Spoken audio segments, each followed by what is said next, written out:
it's over for Diddy. He has done so much for the music industry, hands down. Can't take that away from him. He's been a force to be reckoned with. Regardless of what people have said over the years, that he's not treating them right, he's stealing from them, all the things that they've said. But he has done a lot for the music industry. However, you all see what, every one of you, all of you, see what the titles say, right? See what the thumbnails say, right? And you know what time it is. I was having a conversation the other night, and it was about an experience that I had years ago when I was warned about these kind of events that take place at these kind of parties when I was pursuing music. And I don't think Diddy's ever getting out of jail, right? Over the years, he has different monikers. In the beginning, he was called Puff Daddy, right? Then Puffy. And exchanging between both of them, Puff Daddy, Puffy, P, then P. Diddy, Diddy, Love, all the different names. But the one name, right, that I'm going to say, that his original name has now landed him in jail, and now went from Puff Daddy to Cuff Daddy. He's done. He's never getting out of jail. It's over for him. So I decided to pull a couple of clips from different news media outlets and play them and hear what they're saying. And they can give their insight, and you guys can get a different perspective. But he's done. No bail. $50 million offered, denied. No bail. So, without further ado, let me run the clip.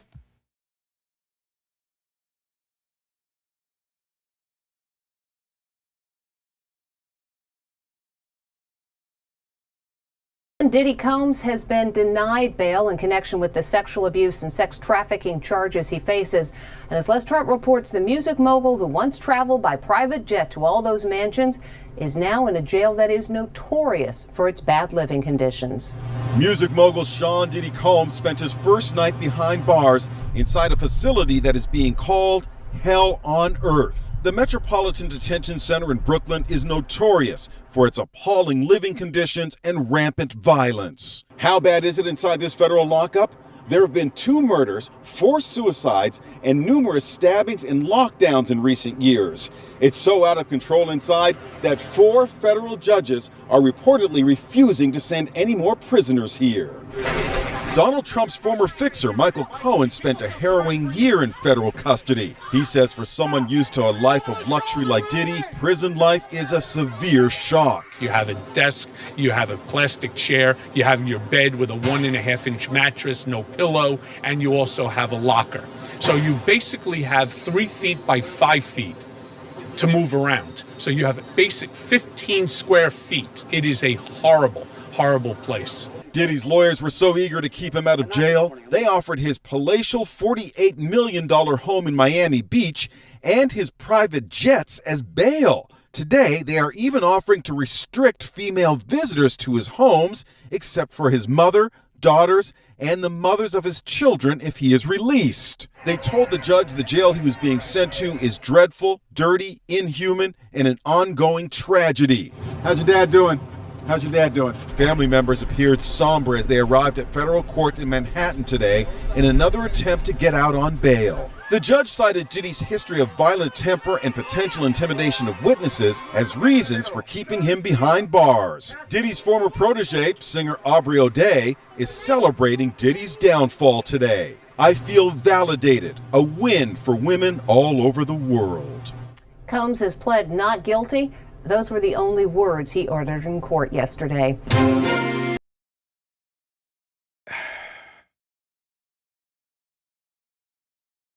Listen, guys. What did I say? He's done. No miracle on earth could change this. He's done. $48 million house and his jet. That jet cost millions of dollars. Right? Hold on. Give me a second. Give me a second here. Give me a second here, guys. All right. So let me do a quick search. Let me do a quick search because I wanted to see how much a G6 jet cost. Give me a second here. Let me bring this over here for you guys so I can do the search. Cost of a G6 private jet. All right. So let me expand this. The price of a Gulfstream G6 private jet varies depending on whether it's new or pre-owned and the model. A new G6 private jet can cost $65 million and $68 million. Do you see that? Pre-owned G6 50, 25 million or more, right? So that's pre-owned. Of course, anything that's used is depreciated, right? So with that, we know the cost of a private jet is in the million. So even if the jet was used and you say 25 million and 48 million, we're talking about $63 million. No, $73 million, right? And this guy is offering up $73 million. And the district attorney and the judge says, nope, no, you're not getting out of here, right? Your actions has proved the type of individual you are, the caliber of individual you are. You made it very hard for yourself. Because why? The money. There's a saying, and pardon me if I don't know the full quote, right? But the measure of a man's character, it's determined based on the monies that he have. So if you give a man, if a man has nothing and he says he's the best and he acts as if he's the best person in the world, and then you give him some money and that money seems as if it will never stop, if his character changes into a nefarious individual, that's who he's always been, a very devious, nefarious individual.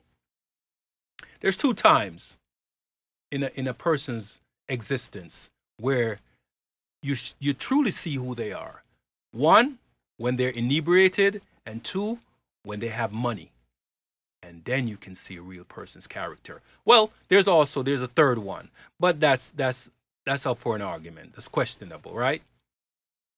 You can know a person's character or the people around that individual when that person loses his or her monies, and the people that used to say that they are his or her best friend or real close friend disappears. Then you know who your friends are. But let's continue. Let's roll another clip, right?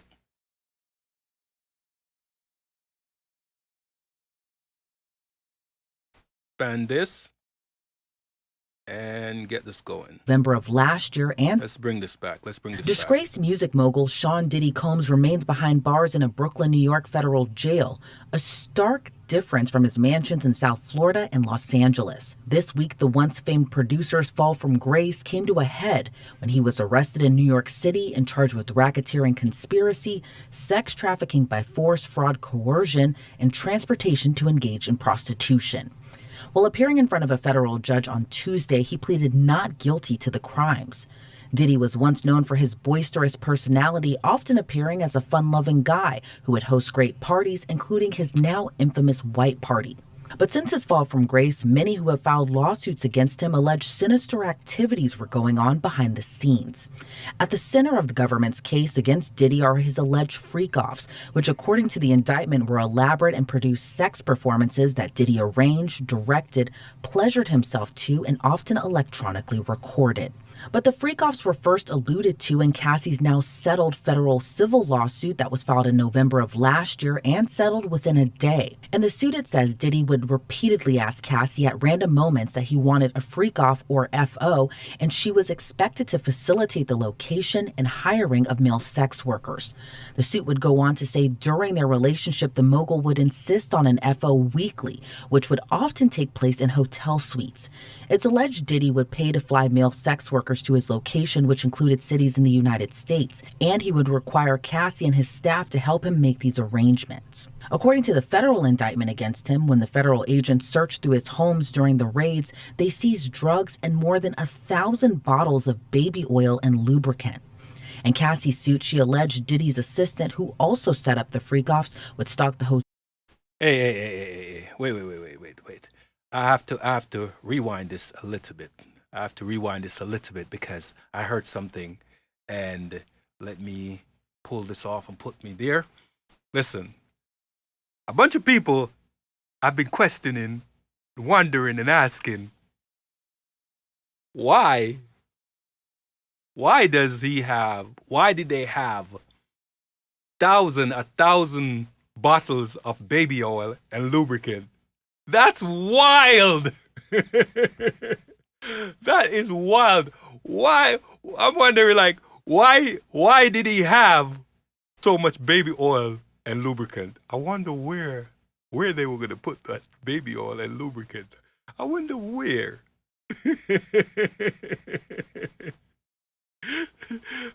I'm just saying, that's wild. But let's run the clip. They seized drugs and more than 1,000 bottles of baby oil and lubricant. In Cassie's suit, she alleged Diddy's assistant, who also set up the freak-offs, would stock the hotel suites with baby oil and Astroglide. And Diddy always supplied her and the sex workers with copious amount of drugs like ecstasy, cocaine, GHB, and ketamine. According to her suit, she would frequently get anxious before the FOs to the point she would become physically ill. But still, Diddy would shame her into performing for him, and if she didn't want to participate, she was met with anger and violence. In Rodney Jones Jr.'s civil racketeering lawsuit first filed in February of this year, he alleged Diddy had a habit of regularly drugging his party guests and having forced sex with men and women. Like the federal indictment laid out, Diddy didn't work alone. He always had a team helping him with his alleged crimes. Jones, who was also once in Diddy's inner circle, alleged in his lawsuit he was required to solicit sex workers and perform sex acts with them for Diddy's pleasure. Adult film star Adria English, who filed her suit against Diddy in July of this year, alleged she was groomed into sex trafficking over time by Diddy. In her suit, she said she first met Diddy around 2004, when her boyfriend at the time was auditioning for a modeling gig at Diddy's fashion line, Sean John.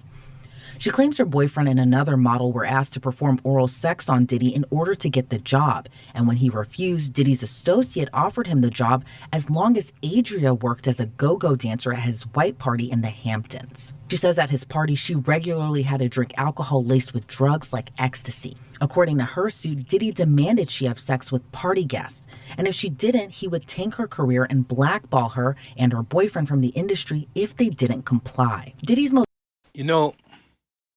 What I've heard is that Diddy was notorious for doing things like this. He would threaten people like the measure of a man based on what he has, based on his financial prowess, his financial power, the measure of a man. But I've heard stories like this before where he used threats of violence and threats of tanking someone's career into submission. If they don't do what he wants, she still is well known, but if anybody knows who Wendy Williams is, she was a victim. She was one of his victims. She talked about some allegations. And he called the radio station that she worked for in New York. I believe it was Hot 97 in New York, right? And said that if they don't get rid of her, he will withdraw all of his artist music from the radio station. And at the time, Diddy's power in the music industry was number one. And if his artist was pulled from any medium, it could possibly tank their listenership or their viewership. So he had that power to make them do exactly what he wanted. He knew how to wheel his wand, and he did without any reservations. So, by this piece where they're talking about how he would tank her career, 100%. He's done it many, many times, right? Not to mention the other questionable acts and things that people have said he's done, including being involved in Biggie's and Tupac's demise. But let's roll the clip.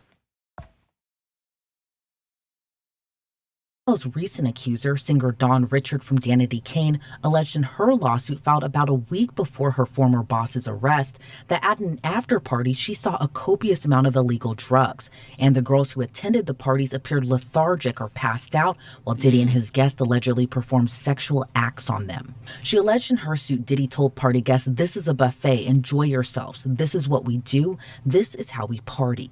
Under Diddy's federal indictment, it alleges the producer threatened and coerced women and others around him to fulfill his sexual desires for years. When federal prosecutors announced the unsealing of the federal indictment against him, U.S. Attorney Damian Williams said the victims were filled with drugs to control them for long periods of time, with participants of the freak-offs typically having to get IV fluids to recover from the physical exertion. The freak-offs sometimes lasted days at a time, involved multiple commercial sex workers, and often involved a variety of narcotics such as ketamine, ecstasy, and GHB, which Combs distributed to the victims to keep them obedient and compliant.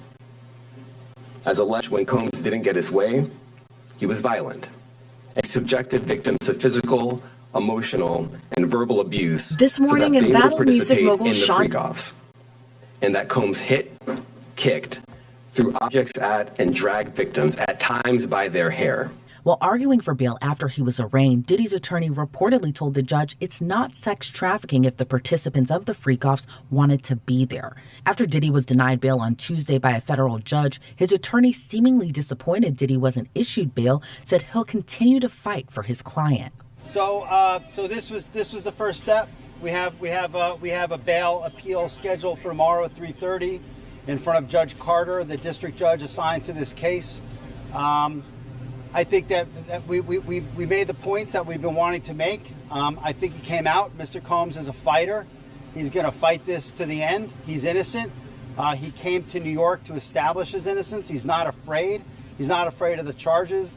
There's nothing that the government said in their presentation today that changes anyone's mind about anything. He's been looking forward to this day. He's been looking forward to clearing his name, and he's going to clear his name. And we're going to stand by his side as he does. We believe in him wholeheartedly. He didn't do these things. This was a 10-year relationship. There's no coercion. There's no crime. There's basically just, someone who brought a civil case and now is finding themselves as a witness in a criminal case. And we're going to fight this case with everything we have, as is he. And eventually he's going to be shown to be innocent. And so tomorrow we fight again. And we'll fight every day until we don't have to fight anymore. Now the once beloved, but also to some feared music mogul, will have to wait to eventually face his fate in federal court. I'm joined now by a really great guest, and that's the state attorney for Palm Beach County, Dave Ehrenberg. Dave, thank you so much for joining me today. Now, Sean Combs, aka Diddy's arrest this week, has made headlines essentially across the globe as he's facing now these federal charges in the sex trafficking case in the Southern District of New York. And his so-called freak-offs are at the center of the prosecution's case. What are your thoughts? Well, first, it's good to be back with you, Elizabeth. The allegations are horrifying. And my first thought was, how did these things happen for so long with so many people involved and no one seemed to tip off authorities? I mean, according to the indictment, these were highly orchestrated performances of sexual activity in hotels and other locations with drugs that would go on for days. There were cases of baby oil brought in. There were IVs given allegedly to the victims to recover from the physical exertion and drug use. Were there doctors involved? Who else knew about this? What about the hotel workers? What about all the participants? And only until Cassie finally spoke up did this thing start to unravel. And kudos to Cassie. And my other reaction was, it shows you that people can make a difference in this. And one person speaking up can make a difference. It also shows you how laws can make a difference. The reason why Cassie spoke up was because the New York legislature passed a law that extended the statute of limitations for sexual assault cases civilly to create a new 1-year period that allowed victims to sue their alleged perpetrators even after the statute of limitations were long past. That's what allowed Cassie to come up with her lawsuit, file it, and that's what set all this in motion. And reading through the many civil lawsuits that Diddy was already facing and comparing it to the indictment, you can't help but see a pattern of alleged abuse. Many of his accusers, even outside of Cassie, have alleged Diddy has drug/laced them, sexually assaulted or raped them at these parties. Now that Diddy has been arrested, could their claims in the civil lawsuits be used against him in the federal case? Well, yeah, expect to see them testify in the federal case. Now, there's a different standard in civil and federal. In criminal law, we have to prove cases in criminal law beyond a reasonable doubt. In civil cases, just a preponderance of the evidence. And there's looser evidentiary rules in civil cases than there are in criminal cases. But do expect to see those complaints that were made civilly to come back against him criminally. Because when you allege something in a sworn pleading that something happened, yeah, that can come back in a criminal proceeding against Diddy as long as the statute of limitations has not expired. And in this case, you have this pattern alleged of racketeering activity, of sex trafficking, things that could put him in prison for the rest of his life. And so key to this will be the victims and the witnesses taking the stand if it ever goes that far. Now, for Diddy's sake, he's the big fish here, but I'm sure there are other big name individuals who were involved in this, who attended the parties and partook in this. And he may want to start singing because that may be his best chance to avoid the rest of his.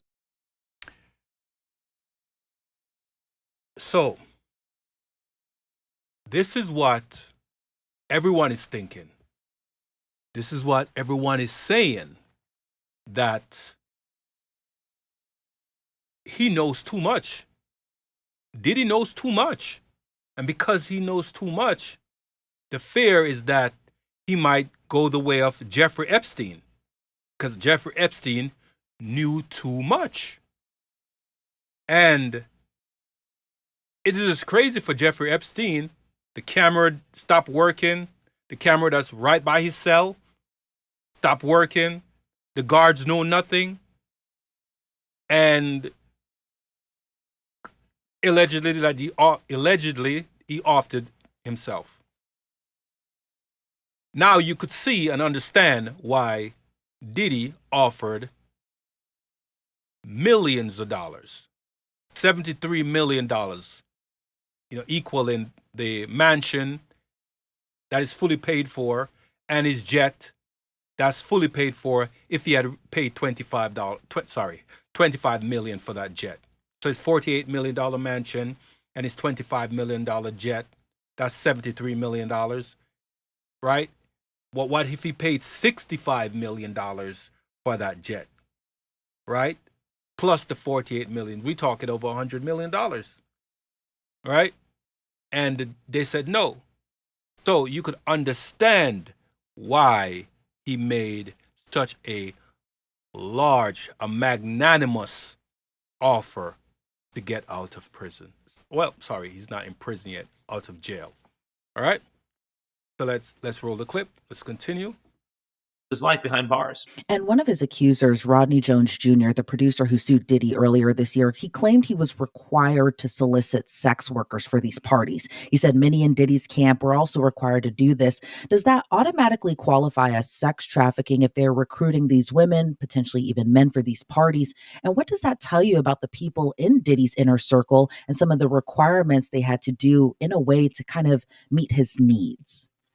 If women were recruited in the parties to have sex with other people in exchange for money, then that would be human trafficking if they were underage, the women, or if they were adults, if they engaged in this with force, fraud, and conversion and coercion, meaning that you'd have to prove for sex trafficking, if there was an adult victim, that there was force, fraud, or coercion. Otherwise, it's prostitution, and prostitution would not be just prosecuted at the federal level. It would be mainly a state crime. But the feds are looking at sex trafficking, which can get you up to life in prison.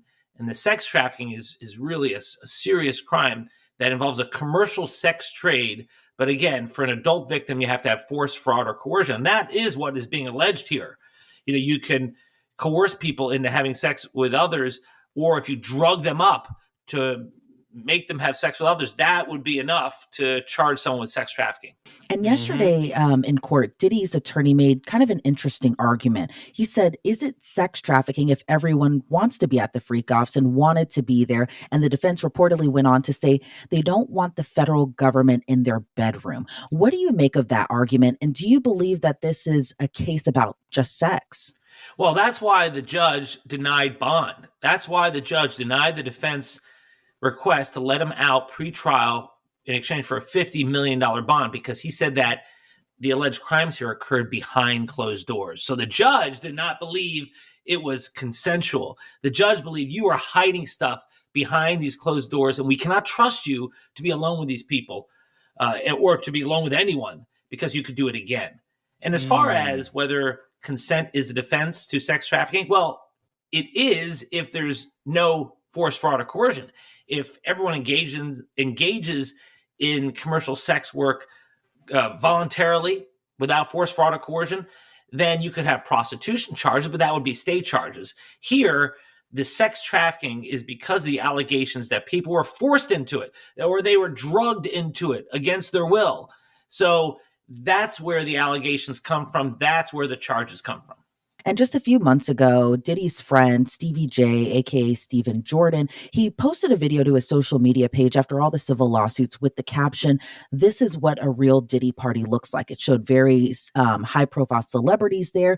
Do you think that these swanky parties that Diddy had were just kind of a mask of what could come after, essentially, during these after parties or during these so-called freak-offs? What do you kind of make of just Diddy's infamous parties that he's been so well known for before? I remember watching South Park, and they had a whole episode about the devil trying to compete with one of Diddy's parties. Diddy did it. That was the phrase that they kept using. And back then it was kind of humorous because of his lavish parties.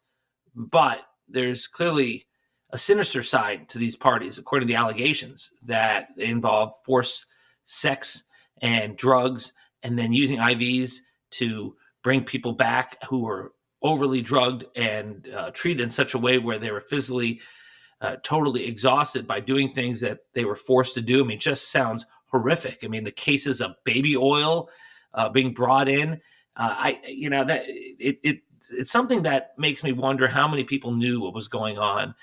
Big parties are one thing, but when you start forcing people to do things against their will, and then you allegedly tried to blackmail them so that they're forced to do it by saying, we're going to show videos of you, we're going to extort you into having our way with you, or else we're going to expose your deepest, darkest secrets. That's a crime. And that's something that no one should be partaking in. Listen what he's saying, right? I was told about this in 1995 when I'd gotten a little bit of snafu, a little issue, right? And the musician that I was around told me about this. Because let me just give you a quick little history. So I got in some trouble when I was younger. Something that I did not put myself in voluntarily. It happened to me because I had people around me that I thought were my friends, but they weren't really my friends. So I ended up getting into some trouble. That trouble landed me behind bars. And while I was there, I was just there rapping to myself. And he came in, and I was well dressed, neatly dressed. And he was like, "Hey, you don't look like you belong here." I'm like, "What do you mean?" And he was like, "Yo, yeah, yard man." Said, "Yeah, So he start having a conversation with me. He said, "So why are you here?" And I told him what happened. And I asked him, "Why is he here?" And he told me what happened.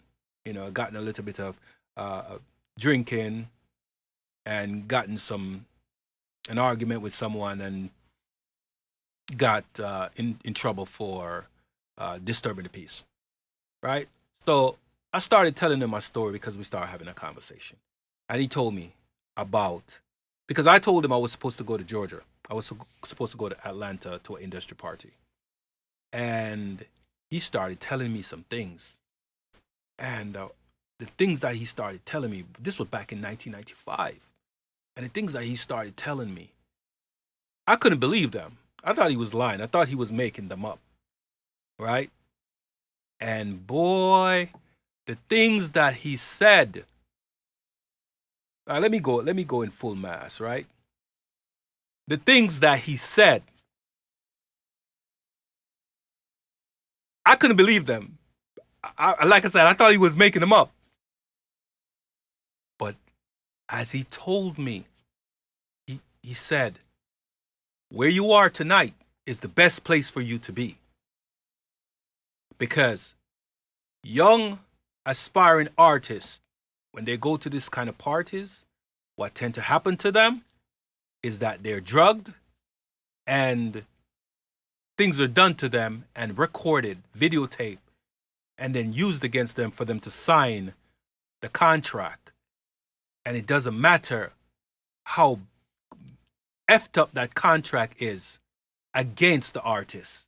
They will sign it because they don't want the video that they just saw of themselves engaged in activities that they don't even remember doing.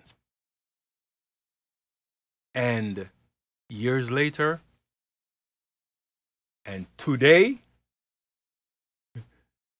and when the news cycle months ago was talking about what was going on, I started talking about my experience and what I learned.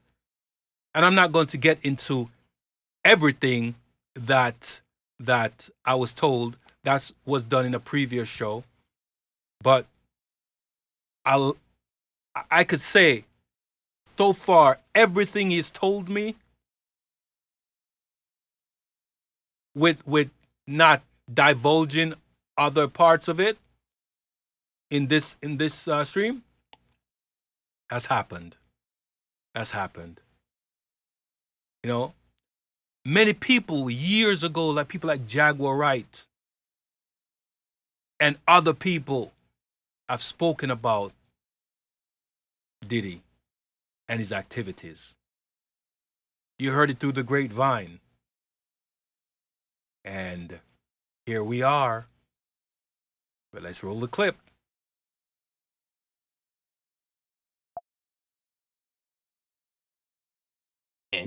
And that's where perhaps some other big names will start to be revealed if people if they actually partook in this, because what you saw here is a series of crimes, not just fun parties, but crimes. And that also brings me to my next question. Do the celebrities and the others who have attended his parties need to be worried right now? Absolutely. You know, if a celebrity attended a big party and just hung out at the buffet table, that's one thing. But if you go into the other wing of the party where all the sex trafficking was occurring, yeah, you got problems. And, you know, their defense maybe, I didn't know. Well, you know, you can't stick your head in the sand and just say, you know, you're innocent. At some point, you know, you have to be responsible for your actions. And so I've heard some rumors of some big names being involved. I'm not going to mention it because I don't have any proof, but it will come out if there's evidence that these celebrities partook in the horrors of the parties. So we'll see soon enough. And are you surprised Diddy isn't facing any type of cyber charges, given he allegedly filmed and kept recordings of these encounters at the so-called freak-offs? There could always be a superseding indictment, whereas the evidence comes in, they could charge him with other crimes. But right now, the crimes they're charging him with would keep him behind bars for the rest of his life. And so the feds may not think there is a need to do an amended indictment yet. Now, that could come.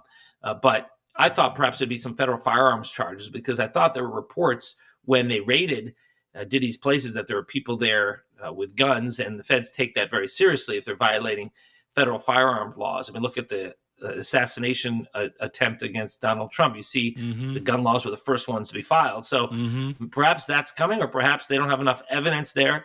But generally, when the feds raid your place, come in, you know, guns ablazing, someone's going down. Someone's going to get indicted. And how hard is it to try a sex trafficking case, given Diddy's enormous amount of power he had in Hollywood before? Do you see there being any trouble with witnesses coming forward, even though Diddy is now behind bars? I think the fact that Diddy does not have pretrial release, that he is behind bars, will encourage victims to come forward, knowing that they'll be protected, especially as the evidence mounts. All it takes is one to start, and Cassie was that one. And then you have others who followed. So there's safety in numbers, and I do think you'll see people testifying. And as far as how hard it is to prove sex trafficking, well, you have to prove it's a commercial sex act and that there was force, fraud, and coercion, or coercion. And that's what you need. It's a serious crime, and even if that can't be proven, there are racketeering charges involving other crimes. So there's other charges, and there could be more if there's a superseding indictment. But this is not looking good for Diddy right now, and that's why I'm thinking that perhaps his best defense may be to try to tell the feds about all the other people who were involved in this. And, you know, I was down at the courthouse just yesterday, and what I found kind of interesting in all of this was kind of how confident the defense seems to be throughout all of this case. I mean, now Diddy, who once was known to be untouchable in a way, now he is behind bars in a federal prison in Brooklyn. But are you surprised that the defense is coming off as confident as they are? I think they were kind of surprised that Diddy wasn't released on bail yesterday. These are highly paid, highly powerful, and highly successful lawyers, and they want to give off the aura of confidence. You don't get to be where they are by running scared.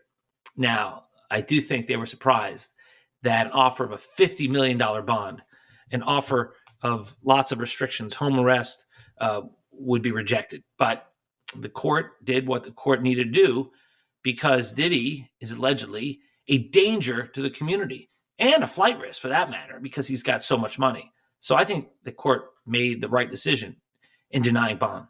And when it comes to the impeding trial that We don't know when it's going to happen yet, but when it comes to the trial in this case, what type of defense do you see them exploring for trial? I think the defense has already been telegraphed. I think they'll say this was a consensual party. These were consensual acts. And if it was prostitution, those are just minor state charges, that there was not sex trafficking, that this was not an ongoing criminal enterprise of racketeering, that this is a music business with lots of wild parties.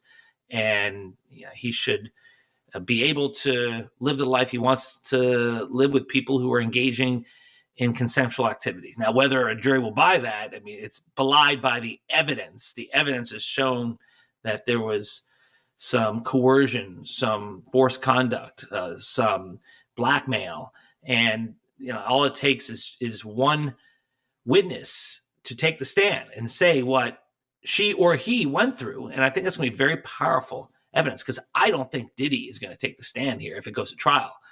And Cassie, I think, could be a very powerful witness. And apparently there are others. Think that she could be a very powerful witness? Cassie is more than a powerful witness. Just had a glitch right there. She lived the experience for 10 years, right? Lived the experience, and everybody knows that. So there are going to be other witnesses coming out of the woodworks.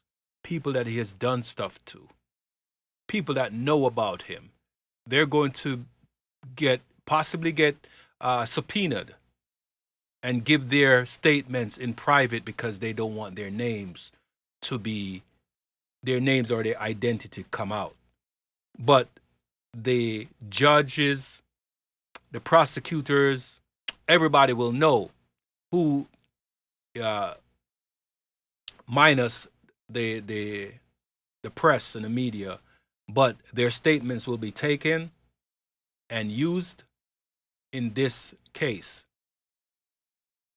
I do feel a lot of heads are going to roll. If he's not Epsteined. If he's Epsteined, oh shucks. If he's Epsteined, we will never know, right? Hopefully he's around and he can give his testimony, whatever he decides to go with, whether he wants to do a plea deal or go to trial.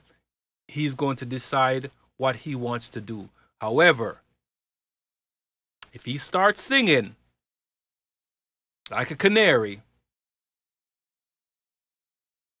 wow, we will see the music industry collapse from inside out. And a whole lot of people will be laughing. The ones that have said, "I told you so."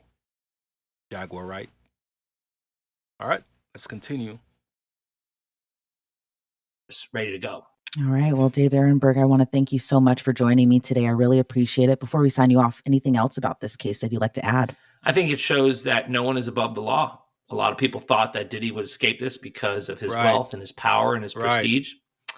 No one.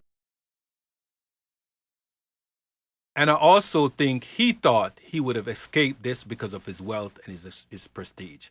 I don't think it was just everybody else. I think the people that have actually thought that were the people that he's done things to, and no consequences, no accountability was sent his way. So Diddy escaped everything, and I guess he believed he was a Teflon Don, and a lot of other people believe he was a Teflon Don. Nothing can pierce him, nothing can touch him. But we see differently that no one is above the law. Not me, not you. No one is above the law, right? And there's only one person that will have that level of power and level of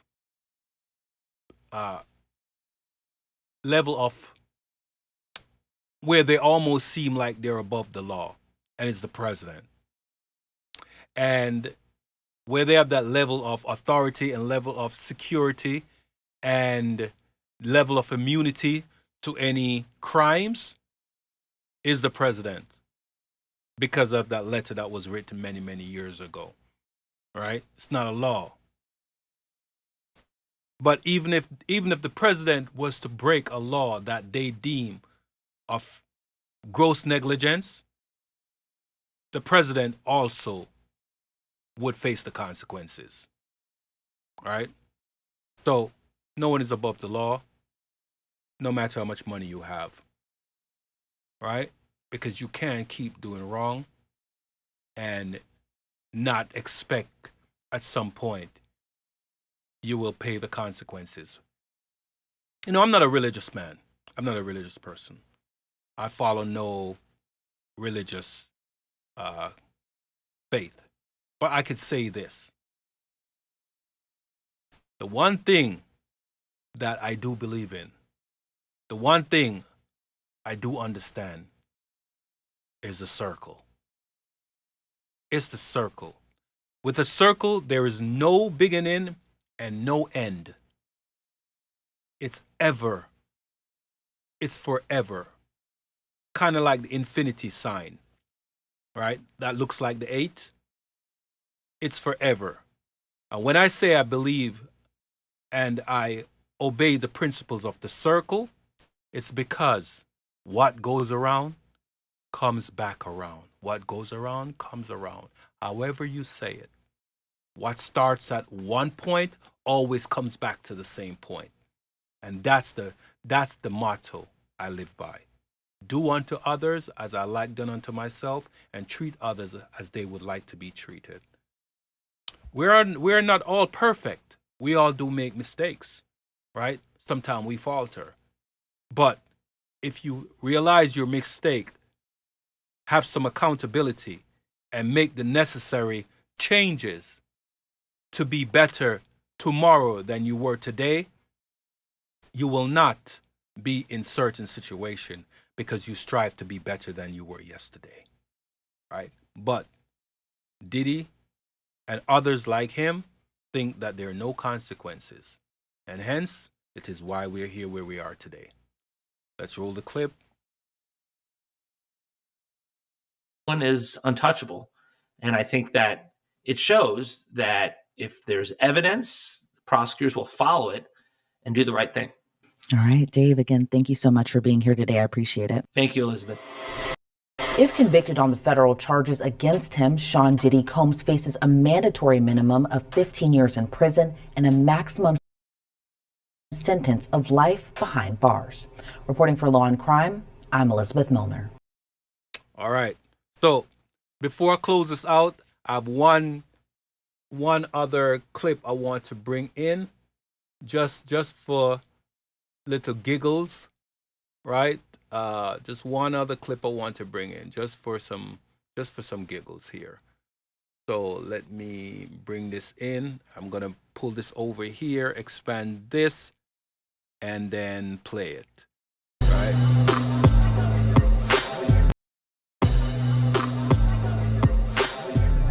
50 Cent is taking shots at Sean Diddy Combs on Instagram. 50 mocking his longtime rival after Diddy's arrest Monday night. We brought him to New York about 2 weeks ago because we knew this day was going to come. Where was 50 on Monday? Also in New York, making an appearance on the Drew Barrymore Show. What are you looking for?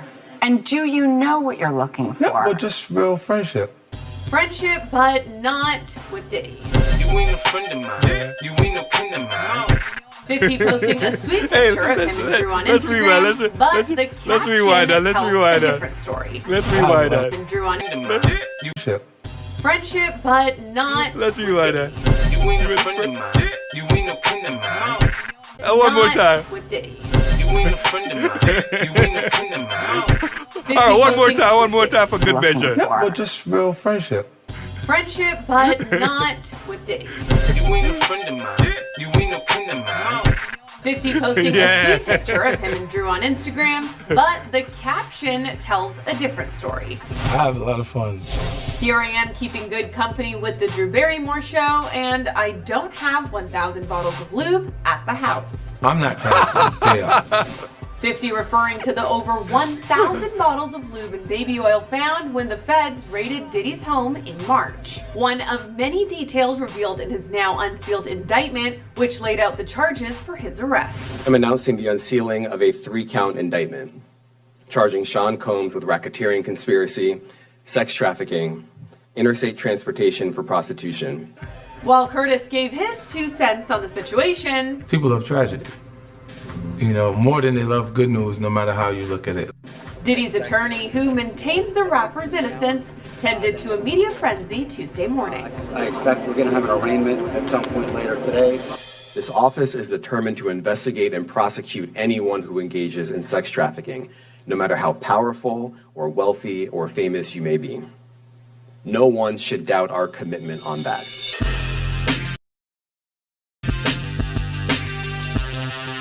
All right, guys. I'm going to end it right here. I appreciate you watching. And anybody else that catch this on the replay, I appreciate you watching. All right? So thank you, and have a good day wherever you are in the world, a good night wherever you are in the world, a good morning wherever you are in the world. And like I like to say oftentimes, question everything, because if you don't, you could fall for anything. Thank you.